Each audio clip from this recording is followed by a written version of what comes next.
अब आप कहेंगे क्यों? हमने तो कितनी बार ऐसे करके छींक को रोक लिया है और हम बड़े तमीजदार दिखे हैं। पर अगर आपने ऐसा किया है और आप आज भी जिंदा हैं, तो मैं कहना चाहूंगी कि आप भाग्यवान हैं, क्योंकि ऐसा करना आपके लिए कितना खतरनाक हो सकता है कि आप खुद भी नहीं जानते होंगे। आओ बताते हैं। छींक आने पर आपके शरीर के अंदर की हवा की रफ्तार पता है कितनी होती है? 100 मील प्रति घंटा, और कई बार इससे भी ज्यादा होती है। अब सोचिए कि इतनी तेज रफ्तार को आप रोकने की कोशिश करके कितनी भारी गलती करते हैं। सर्दी खांसी होना बहुत आम चीज है। मौसम बदला नहीं कि नाक पनीली महसूस होने लगती है, फिर चीखते चीखते जान आफत में आ जाती है। सबके साथ यही होता है। कई बार आप जब लोगों के बीच होते हैं तो नाक दबाकर, मुंह दबाकर छींक को रोक लेते हैं, ज्यादा तमीजदार बनने की कोशिश करते हैं ना। अगर आपको भी ऐसा करने की आदत है तो मैं बता दूं, इसे छोड़ दीजिए। कहीं आपके साथ भी वैसा ना हो जाए जैसा एक 34 साल के आदमी के साथ हुआ। उसे छींक आ रही थी, इसे रोकने के लिए उसने नाक पकड़ी, मुंह बंद किया और छींक को रोक लिया। छींक को बाहर निकलने की जगह ही नहीं मिली।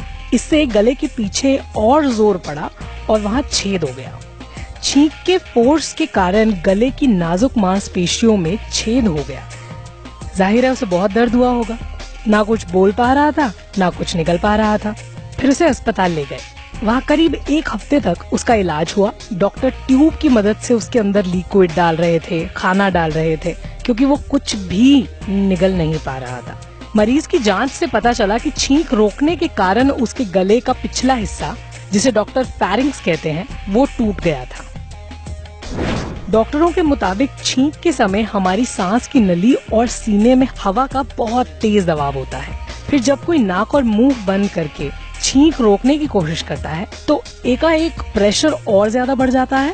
शरीर के इस हिस्से में मांसपेशियां वन वे टाइप की होती हैं, क्योंकि इनका काम बस हमारे खाए पिए को निगलने में मदद करना होता है। ऐसे में जब हवा का दबाव बढ़ता है और उसे बाहर निकलने की जगह नहीं मिलती तो मांसपेशियों में छेद होने का खतरा पैदा हो जाता है। तो नाक के छेद को ढककर और मुंह बंद कर छींक रोकने की कोशिश नहीं करनी चाहिए। इससे बहुत गंभीर दिक्कतें हो सकती हैं, जैसे कि मैंने आपको बता दिया।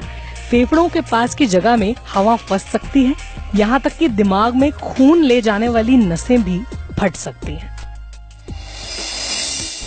डरना मना है, पर समझना बेहद जरूरी है।